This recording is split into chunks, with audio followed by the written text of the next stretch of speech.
Hello dear viewers, thank you very much for joining this stream today. Today we are going to play a special level.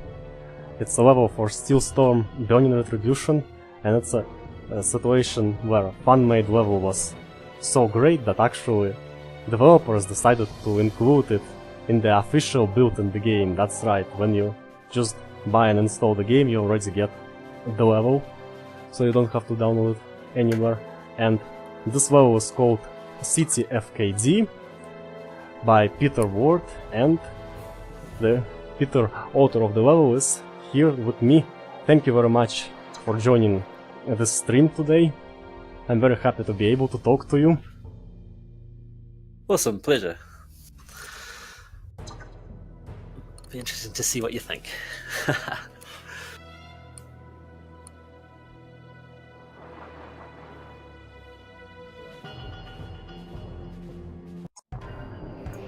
And our mission in this location is to, how I understand it, is to destroy the power plant, to lay ground for the task force that will advance. And right from the beginning, this level stands with very impressive architecture, with very impressive artistic feel. Like, for example, here we have a cross-shaped texture, and there is a excellent architecture to enhance this shape with these tints in the corners, and the decoration is very well done. It's with excellent use of plain textures, with grey and red, and the colors, everything, the details, everything is so skillfully placed together. I just can talk about it for a real long time. Even these cubes, very simple shape cubes, but lighting is placed in a way that, thanks to normal maps of these textures, it makes them look like they have more complex shape, like they actually do. Like these tints on top of the cubes seems like something that actual geometry, not just a part of the texture. Yeah, it was pretty cool coming over from, because I usually work on Quake 3 levels, so it was really interesting coming over to having bump maps and everything. Rendering an engine, it certainly makes things pop a lot more. It was kind of a strange level to develop, because I didn't work on it for such a long time. One of the big influences for it is actually an old Amiga game called Alien Breed that came out probably back in the early 90s.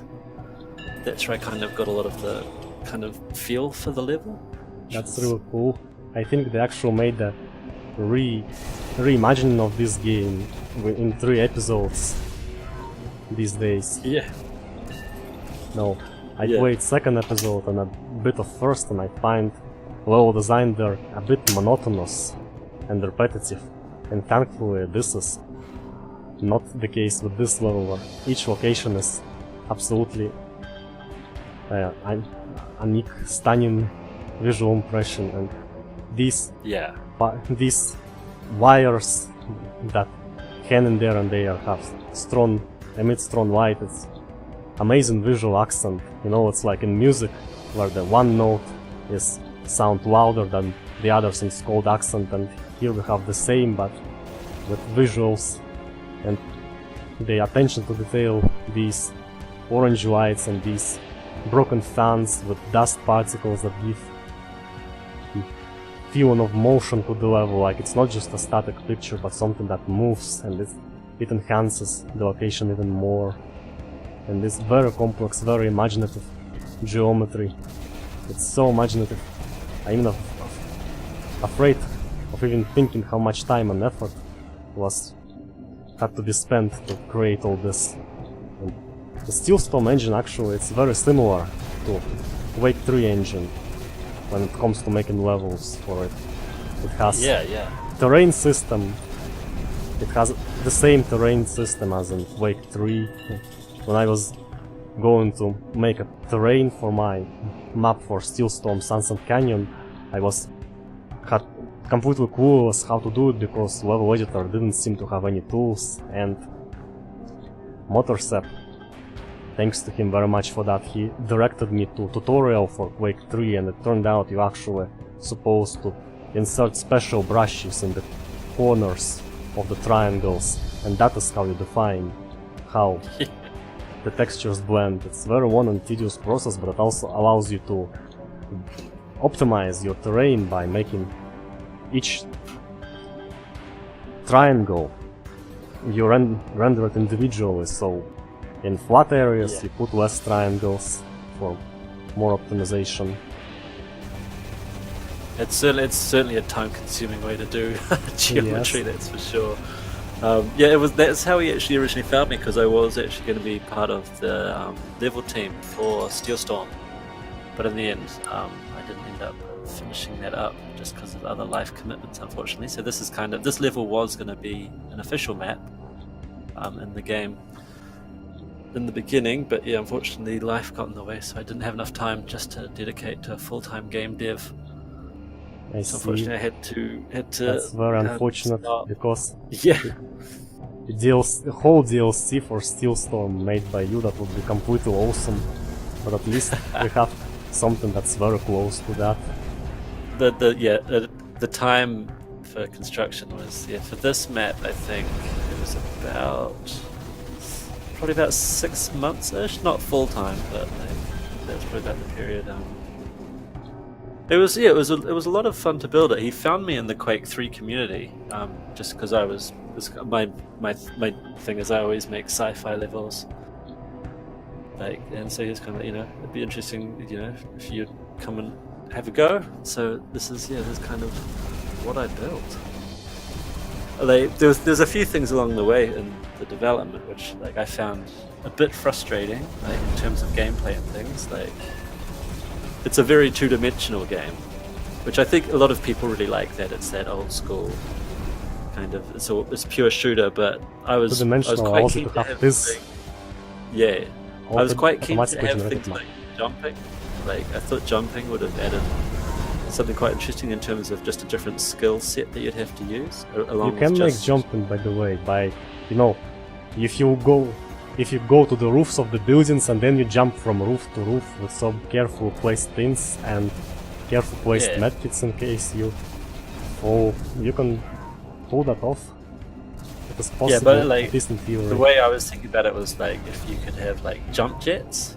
So if you hit space, it would just do a vertical jump. So you could have platforming sections. That would be really cool. Instead of just relying on gravity. New mechanic for the game. Sounds really interesting. Yeah, I thought that would have been quite cool to have, because it's quite difficult. When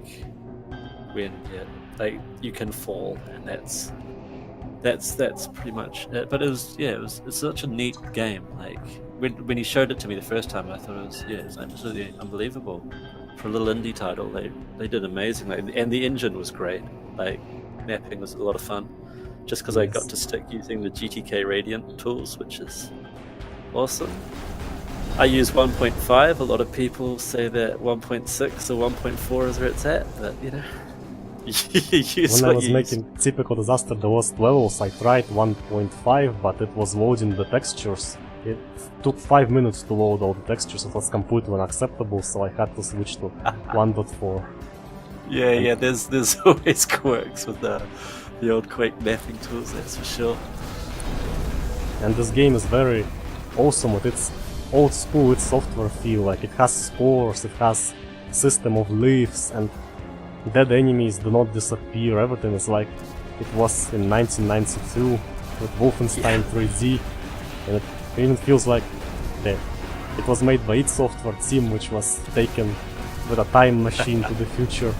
I even found out about this game by finding Shareware episode 1 somewhere on IndieDB, I think it was. That's awesome. Yeah, it's designed by a slightly older generation, I guess you'd say.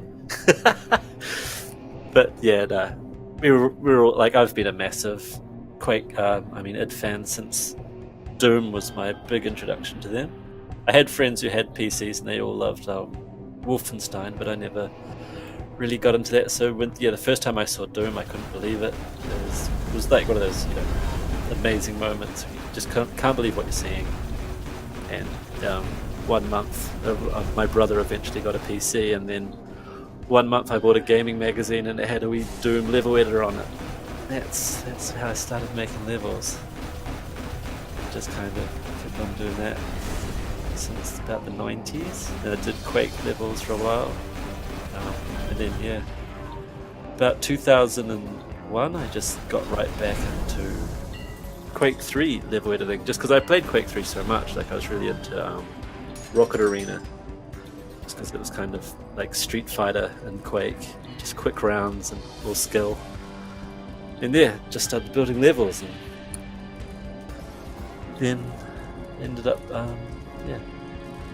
Motorcep contacted me and asked me if I was interested in doing some level work. And so yeah, this was my attempt at a level. It was pretty cool. It gets shipped with the game. Pretty happy about that. But there's a lot of like details which, if you're an old school gamer, you could probably see the influences from the games they're pulled from. And this level editor actually allows you to create your own geometry, not just construct it from some pre-made pieces like modern games usually do. And that gives a lot of space for creativity for this amazing architecture of these buildings, these visual really accents sad with glowing windows that make you feel they are alive, and all these particles again. Yeah, for sure. I think there's something quite sad about. Oh, sorry. Connectors on the bridge quite sad about the new level designers is quite rough, because back in the day, you could do the whole level, you do the whole thing, you do the lighting, you do the geometry. You probably wouldn't be making your own textures. Some people do. I never really got into that, but you get to build it all. With new engines, though, it just seems like you're just kind of placing other people's assets, which I think that's a bit. It's changed. It's definitely changed. Like the just problem the work is that required is so insane. The requirements, the demands for the graphics to look good, they are so high that it's just easier to make assets in some other tool with and ask some artist who does that. Absolutely, like the games of experience look these days. Other than making everything. Like for example, this building, like it has infinitely sharp corner right here. It looks outdated. You can of course avoid that by carefully making it by placing a simple patch mesh there and careful giving it a shape of this building, and it will look perfectly round corners like it's expected from games for today, but it's just takes one time. So in the end you have a choice, so you either make a better editor which allows to do it all easily, or you just resort to use some tools, other tools like Blender and everything, which has like years of being in development and a lot of stuff that's already in there. And so, since second way is obviously cheaper, many companies chose that. And Syndicate from 2012, that shooter, by the way, it's made by the same team which later made Wolfenstein: The New Order and Wolfenstein: The Old Blood and New Colossus. So if you like new Wolfenstein games, then you will enjoy Syndicate from 2012. And that was, as they believe, I read somewhere one of them said it in their portfolio, I think, that Syndicate is the last game ever made with BSP based engine. And for AAA, of course, there are some indie projects. Maybe Dust machine looks games like it might use PSP based engine because levels look really various. Doesn't seem like something you could make by constructing. I'm a huge fan of machine games. The stuff they do is incredible. Funnily enough, those guys also released an episode for Quake. Just off their bat, I think it was for Quake's 20th anniversary. They dropped an episode which was super awesome. But no, the new Wolfenstein, that was amazing. When that came out, I couldn't believe how good it was. Like, it was just a perfect 90s first-person shooter. and the way they kept look and feel of original Wolfenstein, despite, you know, you'd think how can you do it with modern graphics and everything, but they did it like, you know, all these details, like if you, in original Wolfenstein 3D, you attack a guard with a knife, then you will always win that fight because of stunlock, and they did the same in new Wolfenstein with animation, with takedown animations from melee combat, and the dogs, on original Wolfenstein 3D, the dog jumps in front of you and it bites you, and they did the same in the new games, and that is what was missing from Return to Castle Wolfenstein by Grey Matter Studios and also from Wolfenstein 2009 by Raven Software. They didn't, because of that, they didn't really feel like Wolfenstein games. Yeah, although like that, the Grey Matter one from, was it 2004? Yes. It was actually made by the same team which made Kingpin Life of Crime. Multiplayer, incredible. I played that multiplayer. I played it so much, like as a medic, as an engineer. That was, and then when was it Enemy Territory came out as well? That was amazing too. That was some really good like asymmetrical multiplayer. I really enjoyed that. I always feel bad for the 2009 Wolfenstein. I feel like it was a lot better game than people gave it credit. And there's like some of the level work on that was incredible. Like there's a guy. Yes, level design is amazing, but the compass, you know, that guy always sells. Do you know SOC? What? A guy called SOC, SimonOC, I think his name is. He does a lot of Quake work. His level work is incredible. He's definitely someone I would check out. He worked on, I think he worked on the 2009 Wolfenstein. Poor guy, that team, yeah, they didn't get it easy. It was really sad what happened with the game, and their game design choices just killed the game for many people. But thankfully there are mods, Neurowolf, or deconsoleized, which remove compass from the game, and that it makes it more playable because it doesn't show you where to go, you have to find it. And the problem is it's not Wolfenstein 2009, it's not some Assassin's Creed where you will never find your way without compass. It's actually a game where its design is heavily relies on visually guiding you through unobtrusive clues, but all of that was completely destroyed because of this compass which shows you where to go, and you simply cannot turn it off. Yeah, absolutely. It was. I guess that was an awkward time before they'd really nailed the mechanics. Like first-person shooter mechanics has certainly come a long way, and it's quite difficult because I think a lot of players, like back in the day, people, you know, they'd be happy to spend an afternoon if they were stuck trying to figure out what they're supposed to do next. Like, trying to think, like those point-and-click adventure games, things like that. Like, you know, the solutions were often completely random, but people were prepared to like die and restart and die and restart. And, you know, eventually you get through. Use every possible item on every possible interactive prompt. Yeah, absolutely. Because without that, it's impossible to complete. But thankfully, game design evolved, and designers learned how to unobtrusively guide you through levels, and it's really amazing how SOMA, for example, like gives you the clues, like through some sounds, through some blinking lights you barely notice, but yet they guide you. Or Amnesia Machine for Pigs, which has a really amazing moment about that. That was really memorable for me when I read a note which said something like some bad people came to my house, I'm gonna take my shotgun and kill them, and near that note there are shotguns hanging on the walls. After reading it, I just, without in stress, without really understanding what I'm doing, I'm just touching the shotgun on the wall, and it turns out to be a lever which opens the hatch in the wall into a secret room. Yeah, it's always visual storytelling is, I think, really important. Like, yeah, some of that's to do it well, and leading players, like basic light, like that comes down to a lot of lighting work, I think, how to guide players. But yeah, level design nowadays, yeah, it's certainly it's improved, but it's also gone back a bit. Like people aren't prepared to fail as much as they used to, and so if the solution isn't immediate, people get quite frustrated, I find.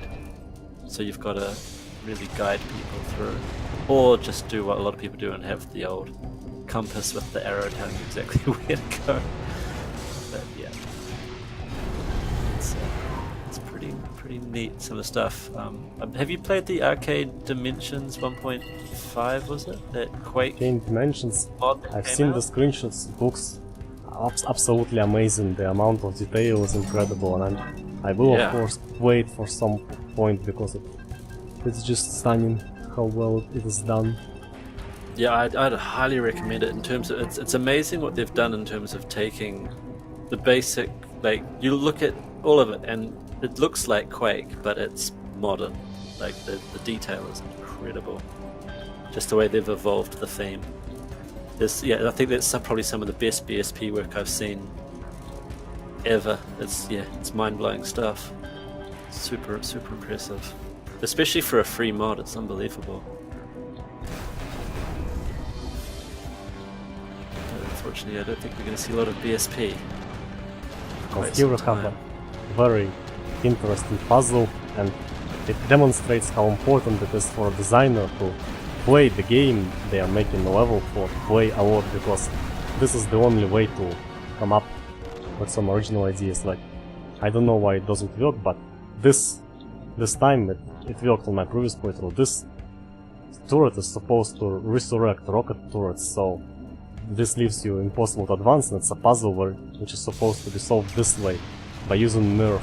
And I really like this puzzle because it's something that demands knowledge of mechanics of the game and makes you feel very clever when you solve it. And this is the kind of stuff that is very important to create, and that's why it's very important to play the game a lot and know every possible mechanic. Absolutely. Unfortunately, I'm one of those people in level design. I spend a lot of time playing the level. It really extends out the development time, because every time I do any little changes, I have to then recompile it and replay it, check everything. And thankfully, Steel Storm puts all NPC and triggers and everything in a separate file, so you don't have to recompile them up if you move some enemy around. Yeah, that's like, the editor is super awesome. I think. Yes. Like, it's a shame that more people didn't pick it up, and like, because your ability to make your own maps. It's really sad, because I would really love to see more levels for Steel Storm. It's very sad that games, sometimes great games, become unnoticed by modders despite their amazing potential, like Steel Storm Burning Retribution, Prey from 2006, and Soul, the video game. Yeah, absolutely. Prey was a funny one, actually. That really didn't do nearly It as has well. unique mechanics with gravity. Yeah, you could the 3D. move gravity around, even wrap it around planets. Yeah, I remember playing that back in the day when that came out. It was pretty awesome. It'd be interesting. Unfortunately, it seems to be very hard to get a copy of that now. Like, it's not on Steam. It doesn't really seem to be anywhere. Unfortunately, which is a bit odd, because I'm sure with the re-release of this new version, to sell it, and yeah. they even were arrogant enough to call a totally unrelated game Prey. And now now they are not interested in selling original Prey from 2006 because it's gonna steal sales from the new one. It's ridiculous. They actually did the same thing with Doom 3 BFG edition, which was inferior in terms of modding to original Doom 3 because it has different engines, so you cannot play mods which change DLL files. But only due to fan outrage they returned it back to the store. And on GOG.com these days, I think you can only buy BFG edition but not original Doom 3, and original Doom 3 only on Steam. That's unfortunate. Yeah, Doom 3 was the last engine I actually had to play with. I was going to be working on a mod called Codename Doom. Oh, it was a remake Doom. of... That's it's really going to be cool. a remake. I worked on that mod of too. the original Doom. You can see on the screenshots you can see on their screenshots page a couple of screenshots from my reimagining of 6th level of 2nd episode. Oh, nice. I did E2M1, the map that I worked on for that. It was so much fun, like learning the Doom 3 engine. It was really interesting in terms of lighting, and just resources, and it's so much fun. Patch meshes. It's a lot faster to build patch meshes because you can change subdivision of them. Engine does not decide it automatically for you. Yep. And imagine how bad I felt when I stumbled upon problems with that in Steel Storm level editor, because I was used to changeable patches of Division all the time, because before that I did what map for Prey, surprisingly focused, then Salvational Temple and Investigation speed map, and all that stuff was actually with Desolation, and then it's a downgrade. But the biggest pain, of course, was the terrain. Yeah. Unfortunately, yeah, Doom 3 did not do outdoors well. Which is a bit of a... It's such a strange engine, because in a lot of respects, like, it looks incredible, even today, like, if you've got all those parallax map textures and everything. Like, that stuff looks incredible, but it's just resource heavy. It's pretty easy to break. It was designed for indoors, and with these portals, the textures look like it's a game from 2010, I think, and yet it works perfectly on hardware from 2004, so it's a lot of clever tricks with like rendering a lot of details and normal maps and everything, but unfortunately the engine became specialized and not all purpose. And terrains it has, yes, you can do terrains with two textures blending, but that would require separate use of separate application. Yeah, they kind of fixed that with was it Quake Wars with the mega texture when they introduced that. Quake Wars was a funny one as well. I'm sad that game didn't do better than it did as well. That was a super cool game. Splash Damage were a great design team. I'm not so sure about Dirty Bomb and stuff. I never ended up playing that, but yeah, they made some really great stuff, which is unfortunate, I feel. But yeah, no, I feel bad for id Software, because Doom 3 was kind of, I think that was the beginning of a bit of a dark time for them. Yes, and then they have to sell the company, and that's not a good sign. Usually if you sell the company, that means the company is going down and you're just looking for to leave without making anyone see your failure, so it would be someone else's failure. Yeah. Although that new Doom that came out, that was amazing. Again, like, not to overuse that word, but I really enjoyed that. That was the snap map though. It was at first it was just connecting random rooms, pre-made rooms, but then they listened to the fans, actually added modular meshes to it. So it's great that they show that they actually listen to the fans, and the game is evolving in the right directions, and whatever things they do wrong, they like DLC. There was outrage that DLC it segregates the community, so okay, you have all DLC for free. This is also a real nice gesture, and that makes me respect them. I can't help but wonder, though, I don't think... Like, it sold well, but I don't think they managed to retain the players like they wanted to. Like, the multiplayer didn't really live up to the single player, I don't think. I played a lot of Doom multiplayer, and I really enjoyed it. And nice. It has different things, like if you tired of one playstyle, you can try different equips, different other playstyles, and melee. Those melee kills are super fun, and it felt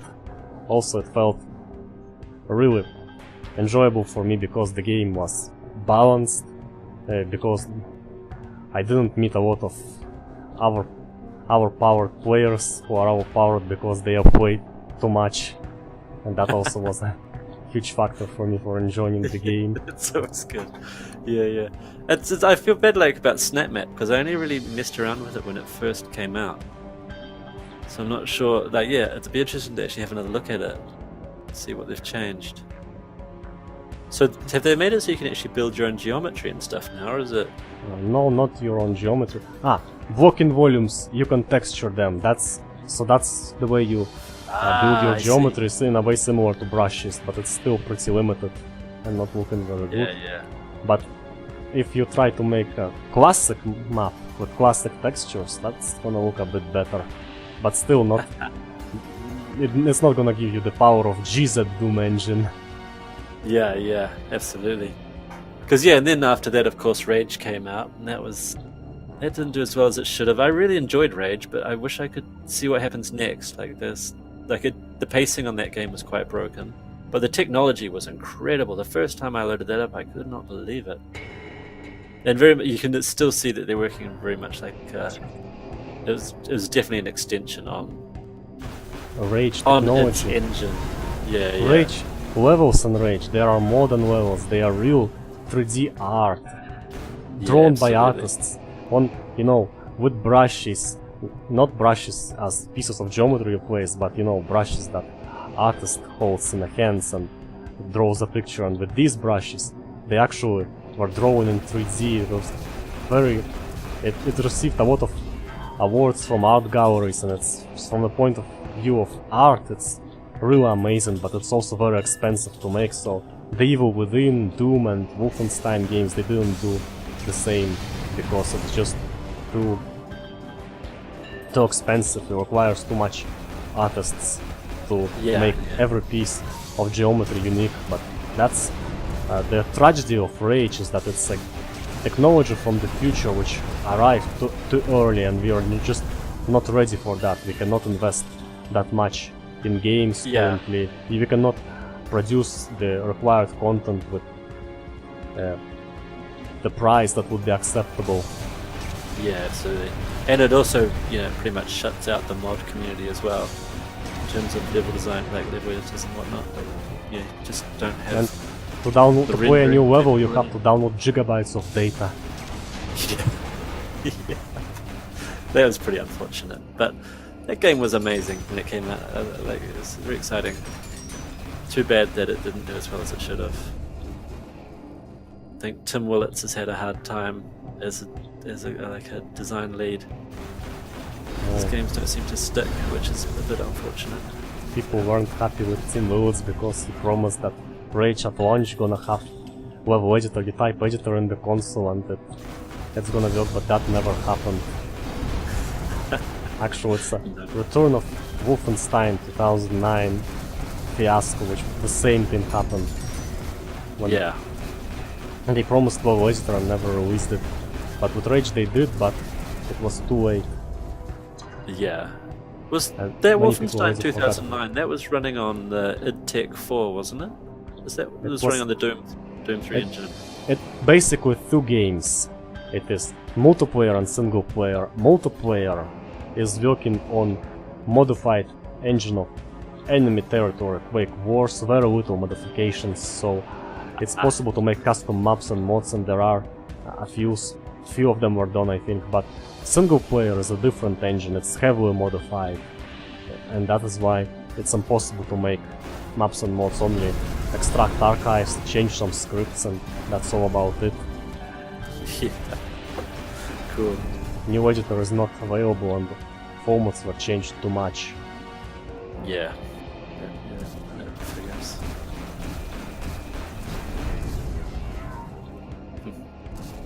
It's been pretty interesting seeing this old map again. It's been a while. It's quite cool. Like, it would have been interesting to. The amount of detail is so impressive. Not every modern game can pull this off. And all this architecture, like for example, this building where you have this thing, and this has similar shape, and the next floor has also similar shape, so the shapes are nicely enhancing each other.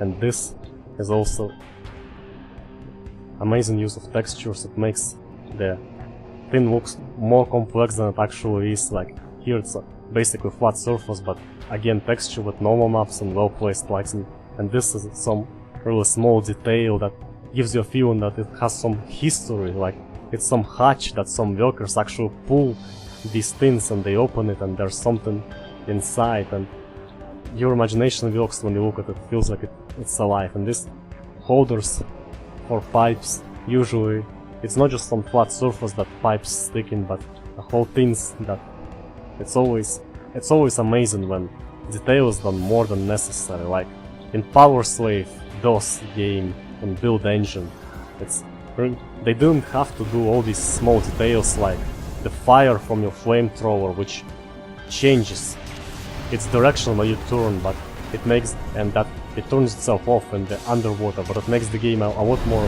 immersive and enjoyable because of all these details. Yeah, absolutely. It is really sad that Lobotomy Software didn't survive, because they were one of the best developers out there. Yeah, absolutely. And from technical standpoint, they've done the impossible. All these ports of Duke Nukem 3D and Quake to PS1. Yeah. That was pretty awesome. Like in Duke 3D, they had split-screen multiplayer as well, I think, didn't it? Which I think was couch co-op on Duke 3D. That's a great idea. I think that was on the N64, wasn't it? Maybe. So potentially, yeah. I seem to recall at some point being at some party somewhere, and somebody was like, "Oh, let's play Duke." That was hilarious. It was one of those early dial-up modem games that I would play deathmatch with my schoolmates. So it's really fun. I also did some level design for Duke 3D. I wish I still had it, that would have been cool. The build Duke engine 3D is actually a game where I started engine. level designing, and I'm happy that I don't have these levels, because they were all rectangular corridors and rooms filled with crowds of monsters. Yeah.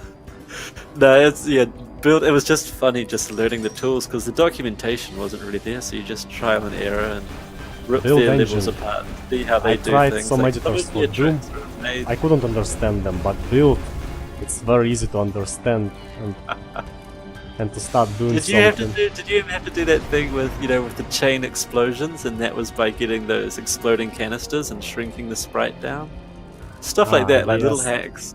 That is crazy. It's such a funny engine. Yeah, I've always got a soft spot for Duke 3D, just because that was like when that came out, I just couldn't believe all the funny little things they had going on in there. The whole engine is very impressive.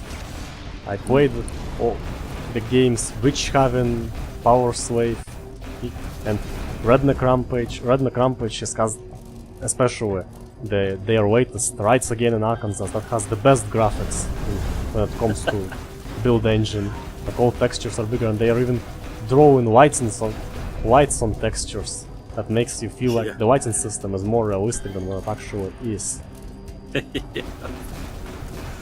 Like just having the ability, because I remember like one of the big things for me with the build engine was having the ability to have a room over a room. That was incredible. It's actually not 2D. Room over room, it's about 2 rooms occupying the same space. It's all hacks, absolutely engine tricks, but like the player wouldn't realize it. It only renders the room you're inside, and that's where you can make house, which is from the inside, it's bigger than the outside, and it will be all seamless without any wooden screens and change levels. And yet it will work without any conflicts, because when you're inside the house, engine does not process what's outside. And Redneck Rampage, they really went crazy with that. Like, all these levels, like there's one level when there's a mines under the ground, all done with room over room, and then you get up and there's a ruined town above these mines. It's also impressive because editor just does not have tools to work with that properly. You cannot hide part of the map.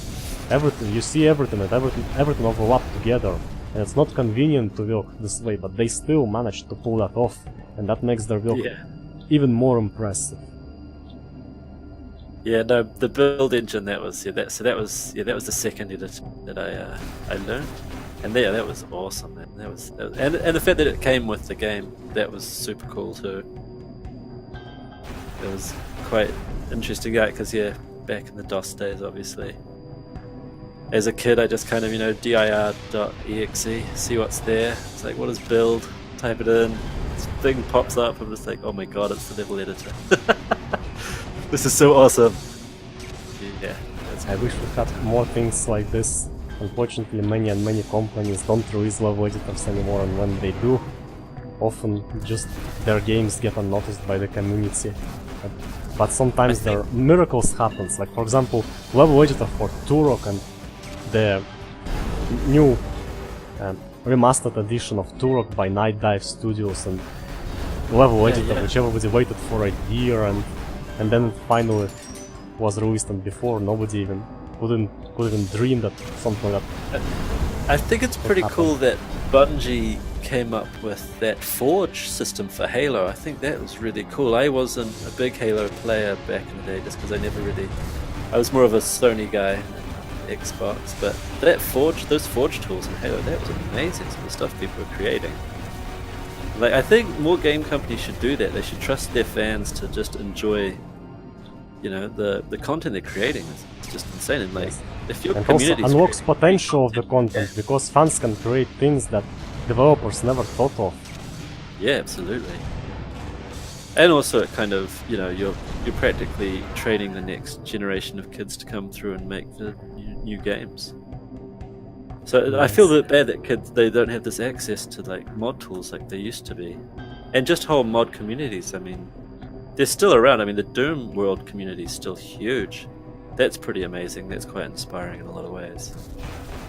Quake 3 certainly scaled right back. Unfortunately, Quake communities become smaller and smaller, like, and trying games, for example, a lot of levels there's one level for Trine, a lot of levels for Trine 2 and for Trine 3, but then you look closer and you see they all are made by one person, so actually if that person wasn't around, no levels would have been made.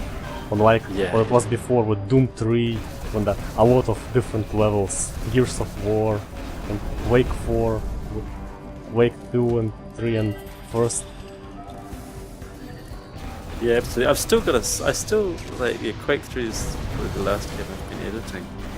But I've kind of stopped doing it. It's sad that people often don't like trying something new. Even when it comes to Doom 3 community didn't have much interest in Prey, despite the fact that Prey has the same level editor, the same tools, so basically no learning curve, and they could have created so many amazing things for Prey, but they never did that. And Soul Gems mod that was never released, and we can only look at the screenshots and sadly dream how good it could have been. But at least there are some nice news. Phobos mod for Doom 3 released an update, and they say they're gonna... When is that coming out? That's been in development for a long time. 2018, episodic structure. 2018, this year, first episode is coming out, but only first episode.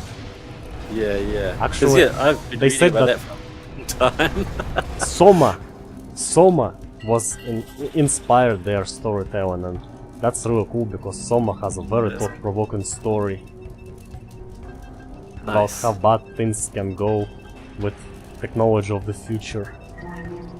Yeah, that's cool. But it'd be interesting to see when that finally drops. Like, I worry that they may struggle to get downloads just because the Doom 3 community is kind of it's quite died down. Yes, it's really sad. People lose interest in the game. Yeah. HeXen Edge of Chaos, last news from them was that they're still in development, but it was one time ago, so I don't know if they are dead or not. At least they released the demo version, that was one ago. Ark's End of Sun, free game on Doom 3 engine. That one is really cool because it has quests where you have to think really hard, so it's not afraid of placing hard tasks in front of you, and it's not afraid of making levels where the levels are various and you are able to find your way around without map and quest markers, something that often modern games forget about. Yeah, absolutely.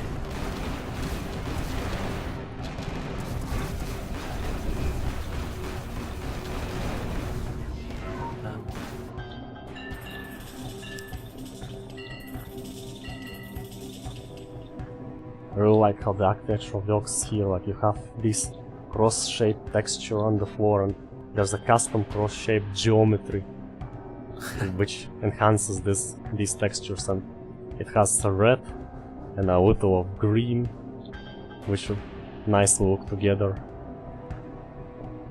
Like red with green only look nice together if there's a little green added to it this way. Yeah, absolutely. One of the problems I always had with designing for these games is I needed to work more modularly. That way you can create a lot more content, but I'm kind of one of those fools who just slowly builds everything piece by piece.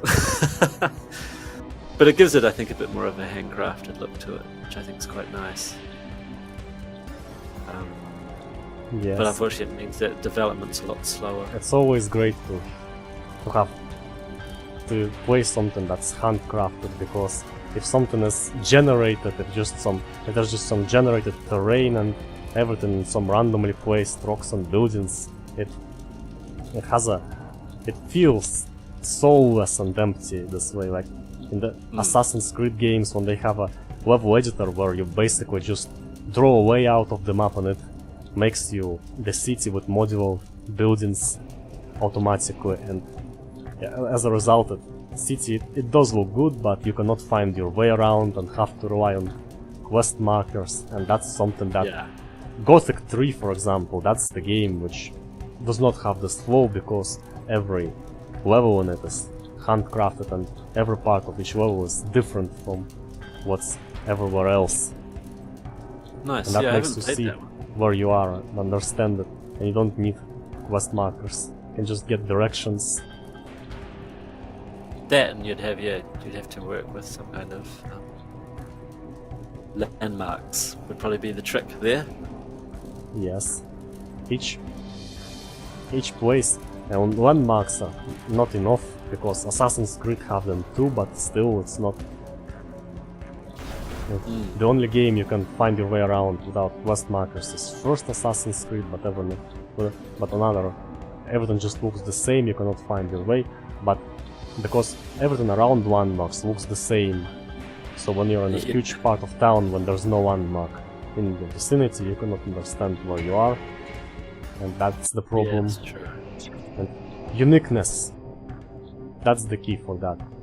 Each part of the level must look completely unique to the others, and the more unique it looks, the better. Of course, it all must be logically explained and fit in the story, because level design is also part of storytelling, and you can tell a lot of stories from level design.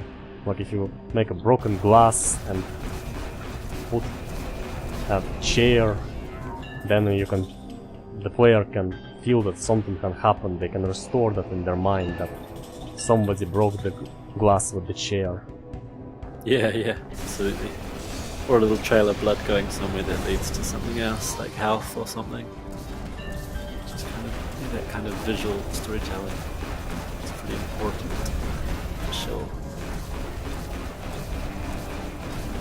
Oh, when I played City fKd for the first time, it was so long ago. I think Steelstorm didn't have vertical auto-aim yet, but now it does. So it's possible to shoot this turret from here, and it's a very welcome addition for the game. That's what allowed me to make terrain with slopes and hills and Sunset Canyon. Nice. Yeah, I like you should, throw up a link to that. I wouldn't mind downloading and having a look. That'd be quite cool. Link to Sunset Canyon. Okay. Yeah.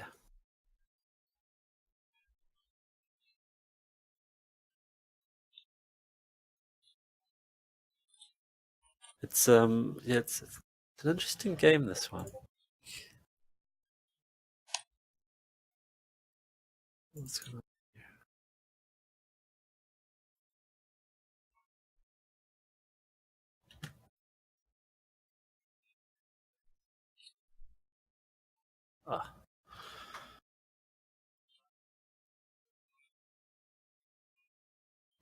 Here. Awesome. I would be very happy to know your opinion of it, because you are someone who knows content of the game very well, so you can, from this standpoint, you can give a very unique view of the map, how well it was done, what would have been better and everything. Like about usage of textures and different architectural designs, details and everything. Looks pretty good, man.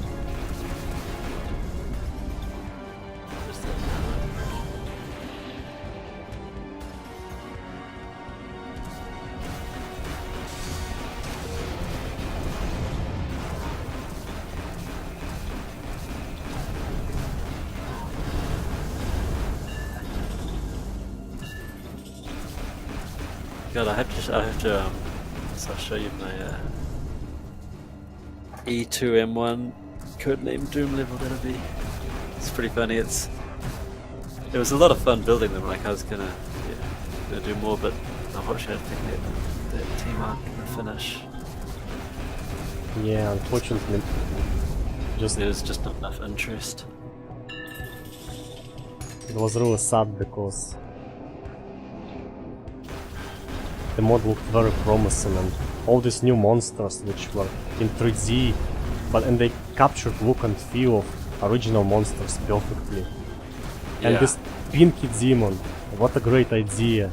It's because it's like pink like from the original and it has similar face and everything, but it's walking on 4 legs, not 2, like it was in Doom 3, so it's a mix with these demons, like taking best of both worlds.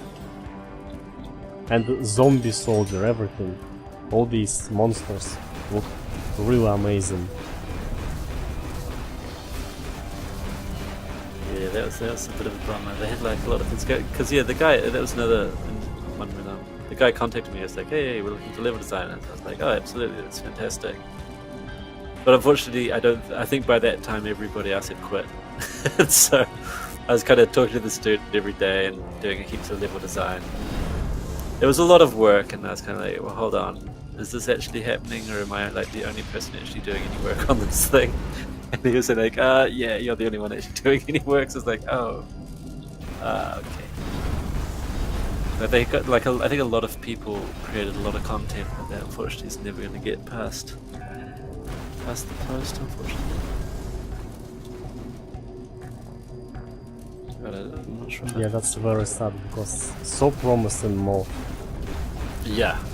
And it was really interesting for me to reimagine what would, because E2M6 it's very abstract. It was really interesting to reimagine it. What could this be? How could you get a chainsaw? Like in original, you just in the closet with the monster and that's all. But this is a modern game. It requires environmental storytelling. So I made a workshop for them, and I put the pipe on the table and a chainsaw and piece of a pipe on the floor. So it's like they needed to place pipe somewhere, but pipe was too long, so they had to shorten it, and that's what they used chainsaw for, and that gives the explanation cool. why chainsaw was there. And the whole place gave it a feeling of some sewer system. Yeah, that's cool, man. And then the place where you take the berserk when the platforms move down, also it required explanation, so it was really fun to come up with different ideas how to explain this and that. So I made an explanation, so these things, these elevators on that waste reservoir, they actually go down because there are Hell Knights climb out of the waste, and under their weights it's going down. And it was really cool because it's how original, it's the feeling of Doom 3 all over again. Like original Doom, it was just a cartoon about some marine shooting some demons, that's all. But then there's Doom 3, which with a rich story and explanation, all this scientific research, and hell is now some alien world, and demons are look like aliens who are used to live in this world, and here, but new levels, different levels, and it was really interesting to come up with these ideas and to see how Doom from original Doom, how it turns into more like from a cartoon to more like a living, breathing world. Yeah, absolutely. Also, I liked the idea of because you'd crank up the movement speed by a hell of a lot. Because Doom 3 was very slow. So yeah, cranking up the movement speed and making it a bit more doomy was cool. For my level, I pretty much used the original level's layout. I sketched that all out in brushes first, so I just made the whole level like exactly 1-to-1 to the original, and then as I worked through it, just built it up and so it's yeah, very true to the original. I ended up I contacted Tom Hall, who was the designer for that one, on Twitter, and I was kind of like, oh, what's the inspiration for this map? And he was kind of like, you know, there wasn't really an inspiration for it. It was just kind of like a lot of those the levels in Doom are bizarre. If you just look at them one after the other, like none of it makes any sense. And yet somehow I don't know if it's just because I've played it so much, but it all seems to work. From game design and aesthetical point, it has a lot of sense. They think about making it beautiful, to look interesting, to show strong points of their engine and to hide negative points. And it's things like that, like, I'll always have a lot of respect for John Romero. As far as I remember, there was a conflict between Tom Hall and John Romero, because Tom Hall was going to make realistic levels and John Romero was making levels which show off the engine in the best possible way, and in the end, Romero's levels were voted by the team to be better. Tom Hall was told to go and they told him to go and look at a lot of like military bunkers and things. And that's just not fun. Like, that's essentially what they came down to. They're just like, it's just not fun, is it? Rise of the Triad. It's very sad that they were limited by Wolfenstein 3D engine, because they could have made so much more with this content with a better engine. There's a mod called Return of the Triad. It was made by LZ, Leon Zavada, I think his name. He actually became a lead level designer on Rise of the Triad 2013, and this mod, Return of the Triad, it's for GZ Doom, and it ports all the content and monsters, enemy behavior engine from Rise of the Triad to GZ Doom engine, and then you have it. Same content, same weapons, same enemies, but better graphics and better abilities for level design. You have slopes and all features that GZ Doom allows you to do, like ladders, stairs, everything. I mean, not ladders, I meant stairs, and windows, and elevation changes on walls of any shape, not just cubes put together. And this shows how great Rise of the Triad could have been if they used build engine instead of Wolfenstein 3D. Yeah, for sure. That game had some of the weirdest cheats I think I've ever seen. That game was crazy.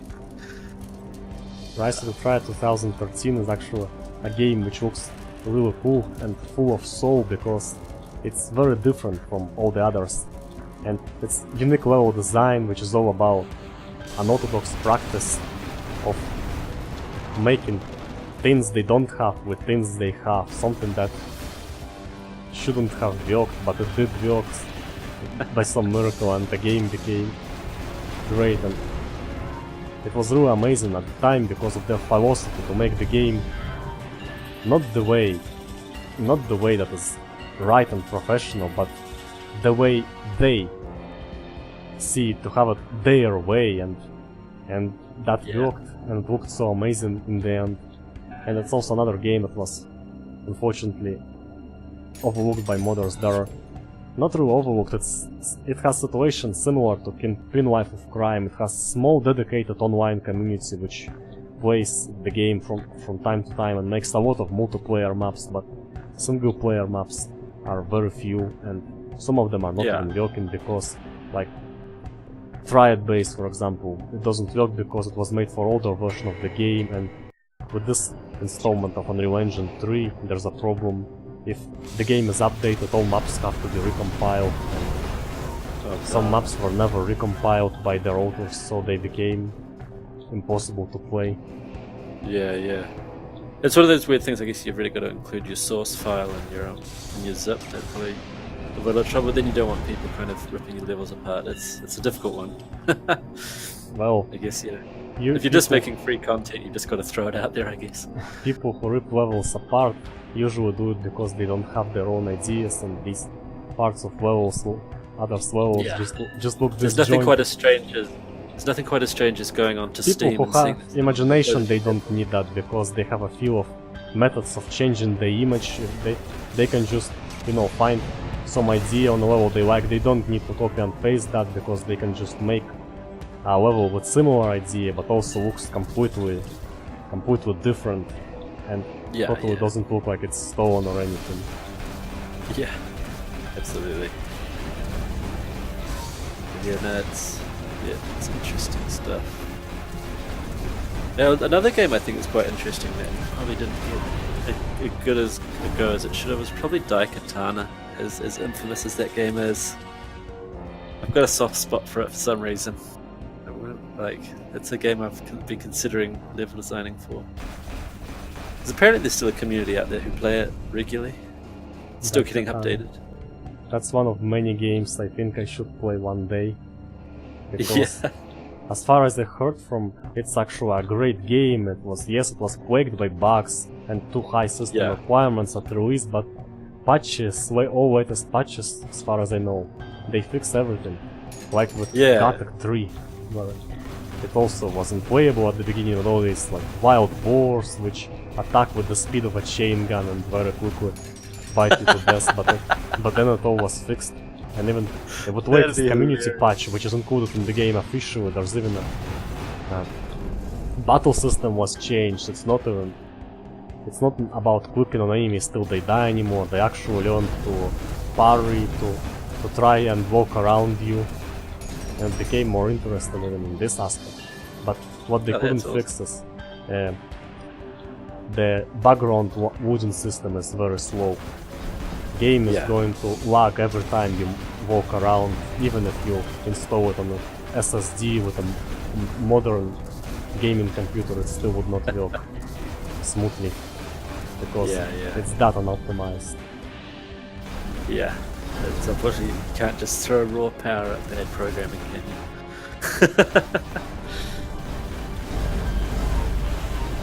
It's still gonna take a few years before they make computers that can run Gothic 3 smoothly. And there's a problem, that's 100 FPS, but 144. It's great to have 144 FPS because it looks a lot better, a lot more realistic and smooth than 60. And with Gothic 3, in the options, you can have only 60 FPS, but you can edit the config file, you see it has 1080p on 60, so you just change the number on 144 and it works. And but there are very little glitches, such as your walking animation, running animation sometimes plays too fast, and talking animation for people end before they finish talking. But you don't have close-ups for people in that game anyway, so it's pretty playable on 144. And one thing that's great about Steelstorm Burning Attribution is that it gives consistent 144 FPS and has support for high frame rates, for widescreen and everything. And the Quake 3 engine is awesome. Like, this is, I think it's, I'm not sure, is it called Dark Places engine? It's called something like that. I think they've got their own version. But yeah, you just, simply just open a config file and change the numbers and you're away laughing, which is quite awesome. Doom 3 engine, Attack 4, all this hacker spirit with many text files and in these zip archives of PK4, and you can just change a lot of stuff just by editing them with text editor. And people love that. Developers try to do the same. You're empty, for example. Same thing, but unfortunately never modding tools for Your Empty never happened because the game wasn't popular enough for that. And that's a shame because it's one of the best level designs I've ever seen. Yeah, absolutely. There's a lot of there's just so much stuff out there these days, isn't there? Really, it's quite crazy. And it's really sad because you cannot play all the great levels that are out there. You simply do not have enough time for that, and it's also sad because when you release a level that you put a lot of hard work into, very few people are going to play it, and all the communities. There are too many games, so if they have level editors, the communities are usually very small, and that is also sad. And other thing is, of course, it's great that there are many more games are being made. It gives more people, more places to work for people as game developers, as 3D artists, programmers, level designers, game designers, and everything. But it also, unfortunately, when there are too many games around, the value of each individual game gets lower. But also, something, even games that are really original sometimes fail to get noticed. Like for example, a Rewind, which was recently released. It was a before it was called Prometheus, and it was a UDK based free game. And it's like similar to Portal, but it's about time travel. So the mechanic of this game, base mechanic, is that you can time travel back 1 minute. What do you have when you do that? Of course you have your clone as a result, which did everything you did at this minute. So like the base puzzle is there's a door and 2 buttons. Buttons are too far from each other, so both of them needs to be pressed. So you press one, then you travel in time back 1 minute, and so there's a clone now who presses one button, so you can press another, and then the door is open. Cool. And that's pretty cool. That's very simple training scenario, and later there's gonna be complex scenario which has to think really hard to you. They make you think really hard with there are enemies involved which you have to shoot at the right time with the right instance of yourself, and it's really satisfying and rewarding. It's not like anything else, and it's very similar in its way to Portal. Like Portal makes you think with portals, and Prometheus or Rewind makes you think with time travel. Yeah. Portal is an amazing game. That team did incredibly well in terms of unifying a look, and like because the engine they were using was relatively basic, but they made it look incredibly good. Sad because they only used portals as doors, and they realized what potential they have missed. Yeah, absolutely. I actually have a video on my YouTube channel called Prey Portal Experiment, which explores that because it recreates some situations from Portal, and there you can see if it's possible on Prey or not. Some of them are not possible, but others are, like for example a box, which with 2 portals and box stuck in a loop of falling into one and going up from another portal and then falling back in it. It is possible in Prey. And I didn't try it, but I think it's possible too. If you like jump to the portal, gain momentum, and jump out of another portal and reach an unreachable place. I don't know, I think if it's possible with boxes, it should be possible with player too. Did Prey come out from 3D really like this realm? detail Did that it come out when I asked? the engine which spawns if you die, so you can return faster. So everything, I really appreciate all this thought. It's similar to the Prison DLC in original Steel Storm, where it opens a door to the teleporter. But that DLC, and it has many new mechanics like movers, doors and everything, which suddenly did not become available in an updated editor. And because it would open the door to more various levels. But still, when you only have architecture and you cannot think much about everything else, that means a lot of focus in the architecture, and that gives more chances that some very good level like this one can get created, which with very stunning architecture, very thought out, and with excellent aesthetic looking around, with textures, the texture usages that are unimaginable that they would work this way, but they do, like this indoor concrete wall, which is used in a totally different context. Yeah, for a lot of that stuff, it was just because there was quite a limited selection of textures to go with, so I just had to kind of get creative with it. But it was good fun, like you can see a texture not as a texture, but as a texture atlas. So treat texture as many textures in one file. Like for example, part of this rectangle, this one can be used as a trim, and that would look like a totally new texture. Of course, it's gonna be harder to align them this way, but that's something that when people model levels in 3D modeling packages, parts of levels, they actually do it all the time to save texture memory, Yeah. putting all textures in one file. Of course, that gives a lot of trouble with aligning these textures, because you're aligning one big texture and you need to place part of it, but it saves texture memory and it gives you more various picture with little cost. Even when what really made me move forward when I just begin to design as level design advised by Dave Johnston, this article, and this article, it was already saying that you should treat a texture not it was articulating it this way. Many textures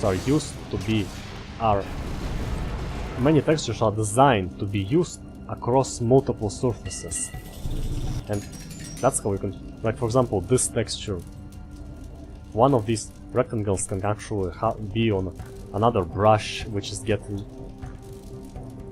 out of it, and that gives you another small detail. But here the design is different, it has different focus, very original, unlike the way I do with textures. It has focus on shapes, and it's really interesting how the textures that are chosen are deliberately have no details, like here for example, and just plain gray or plain red, and that's all. And that way it gives very strong focus on clear shapes, and that's a feel which is totally unique. Yeah, absolutely. Yeah, hey, can be. One of the funny things about Steelstorm was when I was designing this level, I had no idea that he was going to have the ability to go in first person. Well, third person, when it lowers the camera down. For the game, because you can see what's in front of you. Like this Turok, you don't have this ability, you have to fight blindly, but with it, it's a lot better. So this ability, and yes, it's really a serious oversight, because places, they don't have bottoms, and you see that when you get to the first person. And other oversight is sometimes you can see outside the level, and it doesn't look that bad here, but it will look a lot worse when 2109 monitors will become more common and your field of view will be wider. So it is important when designing locations, it's very important to think about how things are going to change in the future, because sometimes these things are possible to predict. So because one of the funny things I had to do, like one of the early things I had to do when I was designing for this, there's a few things that are actually kind of wrong with my level. Now, one of them is that an effect that came in later is when the camera passes over something that's close to the camera, it would go translucent. I think that's so. Yes, like you need to make it funk static, then it will go translucent. Actually, so unfortunately that wasn't a feature when I made this level, so that's why all my stuff is solid. But what I had to do is I tried to do it in Sunset Canyon, and when I looked how pipe I'm coming below gives me headache. I don't know why, but when it became translucent, it gave me headache, so I removed that feature.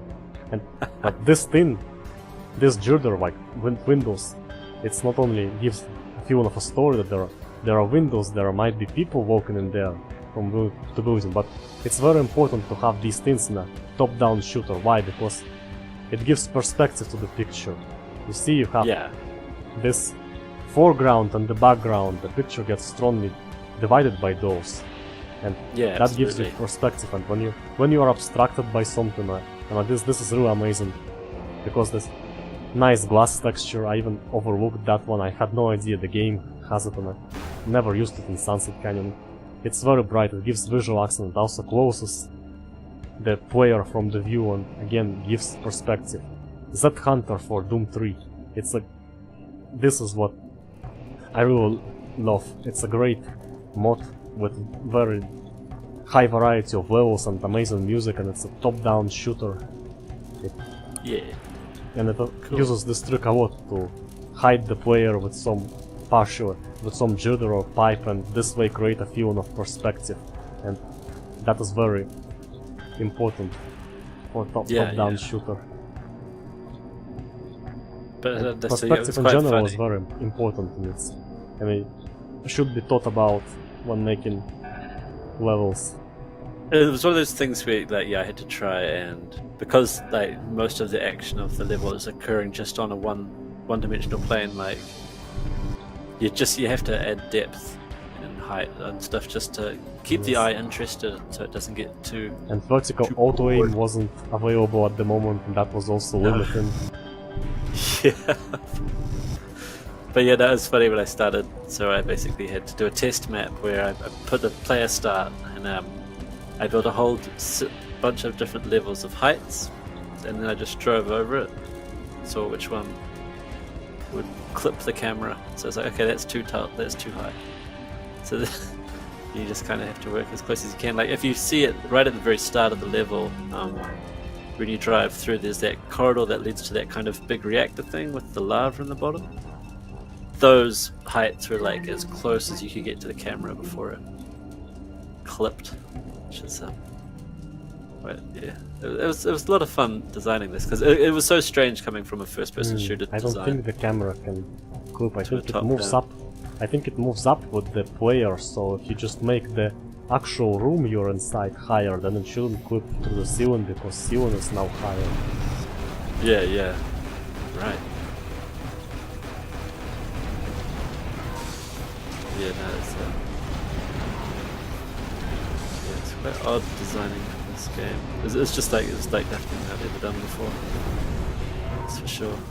Another odd thing is that the generator of the map didn't work for me with Sunset Canyon. For some reason it was odd. So I didn't have time and energy to just try and understand what's going on, so I just resized the picture manually. And here everything seems to be perfectly places here. And the Sunset Canyon is not that perfect, but it's enough to give you an idea where you are, but it's not 100% precision because I couldn't be bothered to just pick the proper size of the picture for that. So I just ended up with one that looks more or less accurate.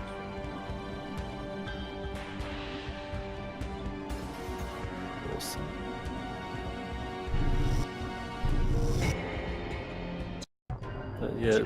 I haven't really done a lot of level design work for quite a while, but eventually I'll get back into it. Been sinking a lot of time into Destiny 2. An interesting game. Playing games is important to have inspiration and ideas and find some tricks you could never think before. It's not only games, pictures, art galleries, that also works great.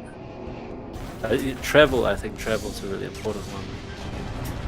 Because I'm based over in New Zealand, so just recently, me and my girlfriend have been going to Europe, like once a year for a good month, just travel around, and that's been amazing. In terms travel of and seeing architecture, also. It also does work. Yeah, absolutely.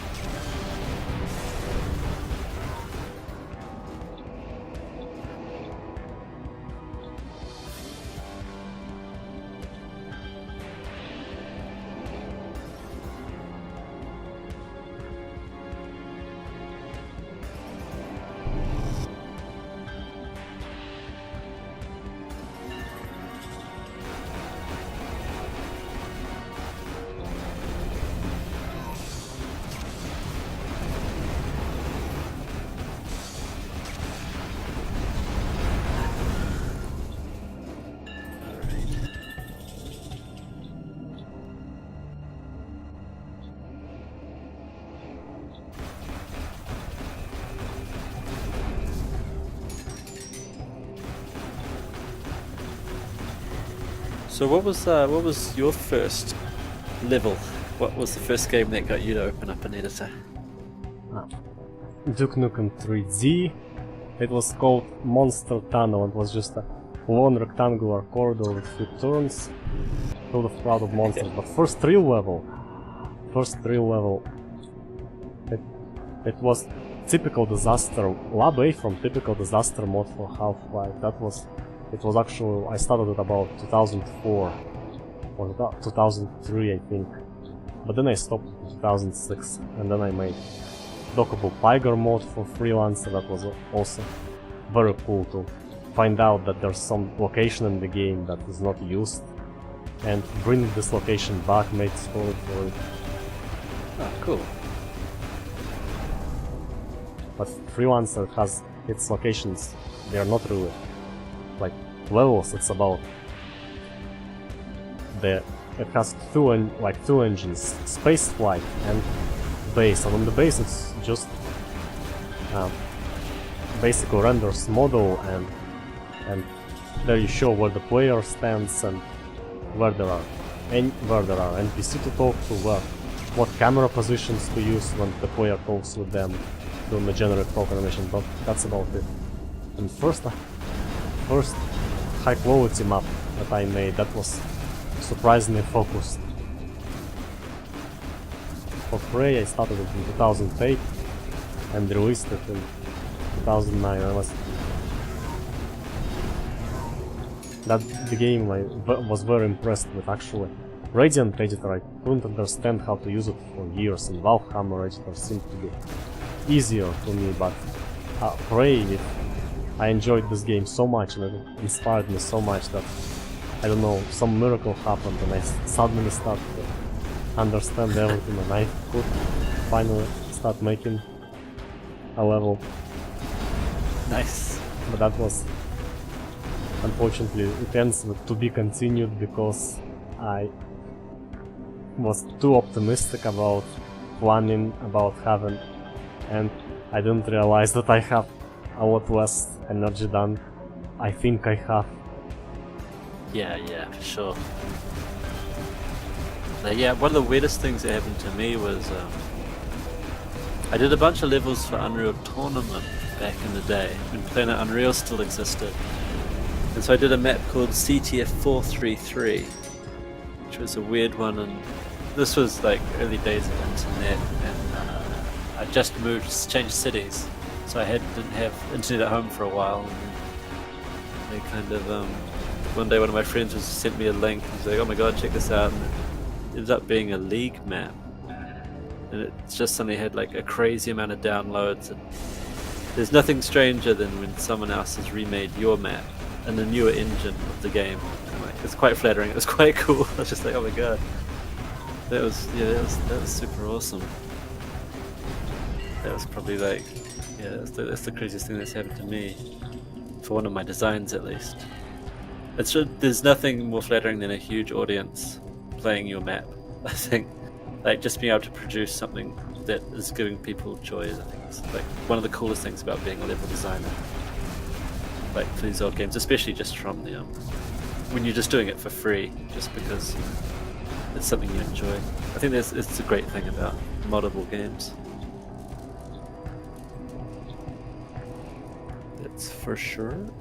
Yes, but many things. You can, like with Soul, the video game, for example, which has a lot of different characters and animations, and you can even make a movie with that game just by one big cutscene render. And Source Filmmaker, Garry's mod, that's more popular because like in Garry's mod, how I understand it, has very user-friendly tools when it comes to make animations and facial and expressions. Yes, some of the videos are better. But that's what I heard of. And it's always very interesting to see how the view of how other people view what you create, how they perceive it. It's very... Yeah, it's quite funny. Like, it's one of those weird things, especially when you're making a level, because you play it so many times over and over and over that it's quite easy, like, to forget if you've made something too difficult, just because you know exactly where every monster is, and it's, you know, it just becomes like reflex. You can just get through the whole level. Yes, and surprisingly focused. I had to actually make the difficulty lower because I could easily complete the part in the outdoor area, but then I didn't play it for a few days, and after a few days I realized I cannot complete it anymore, so I had to remove some monsters, and even in that state many people find it too difficult. Yeah. I did the same thing recently. just for fun, I decided to make a Doom level again. Because it's like, you know, I haven't touched that engine in decades, so like last year, I decided to give it a go. I used the GZ Doom engine, because it had like slope surfaces, you could like write scripts and stuff, and that was awesome. And that was quite a lot of fun. So I made this level and I was like, yeah, it's not too difficult, it's fine. I put it out, everyone's like, your level's too difficult, it's way too hard. I'm like, what? Doom Builder is a great editor. It's very easy to unbelievable. use. And Yeah, from what I've so heard, good. it actually automates a lot of things that were manually made before, but thankfully... God, aligning it's textures used to be faster. a nightmare. Yes, Ctrl-C, that saves a lot of time. Just Yep. click it everywhere, and you have a great looking Being able scenery. to see your level in real time is so awesome. Versus it was just maths. It was the 2D and maths, and you just sit there with the calculator going It through. was actually a huge breakthrough when Build Engine made that. But in modern engines, it was another breakthrough which started in Painkiller, where you could actually... what they did is that they are compiling the game and the editor from same code base, and as a result, in the editor there's a button. You press it, and right in the editor viewport you spawn as a player, and you can play it, so you don't have to launch the game. You can just test it in the editor. And that's what later it was this way in Unreal Engine 3 with its in-editor game, but it has a better implementation because it starts the game in a separate window. In Painkiller, it's in-editor game, it messes everything up, and you have to, after testing, you have to load the level again, and levels load really slowly in Pain Engine. I always find there's something slightly odd about Unreal Engine games in terms of movement. It's always a bit floaty. I'm not sure. Like, it could just be me. Like, I always find Unreal Engine games have quite a weird physics, like a feel to them. It's not quite right. I'm yet to play one that has nailed like the feeling. Like id Software games always nailed it. That being a grounded character in the game. I'm not quite sure why Unreal gets it so weird. I think it's probably the jumping or something. But yeah, I haven't like paid a lot of attention to Unreal for a long time. I started looking into Unreal Engine 4. I was thinking about training up, like, but then I was kind of like, nah, I don't like the new way that things are done. It doesn't seem like it's not as interesting to me. To get like the results you want requires such a huge amount of work. Even though it has BSP system, but still it's not something. It's not as good as in Tech 4 with patch meshes and everything. Exactly. Actually, there's a trick to it though. You can just make a level in a editor for Doom 3 or some Radiant editor, and then it has in the menu it has export to obj, and after you export it, you can put it into any 3D modeling package, and then you can save it in any format of any engine. So this way, Doom actually allows you to make levels for any kind of engine, for any game. Would it actually export the whole thing, like patch meshes and brushes and everything? What you select, it exports what you select. So you can export part of the level, whole level. That's pretty cool. And what about textures and stuff? Would that, I guess, they go? Of course, it exports the alignment of textures, but textures themselves, they have to be put and assigned separately in the engine where you place this model you made. Yeah, I think that'd be quite a lot. That'd be a big job. It might get pretty tedious.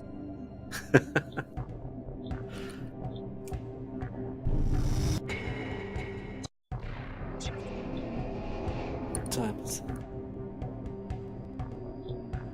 Oh, unfortunately, man, I've got to go. But yeah, it's been great having a chat with you, man. Okay.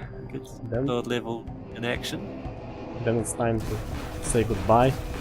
Thank you very much for joining me in this stream. It was a huge pleasure to talk to you. I'm very happy. Same.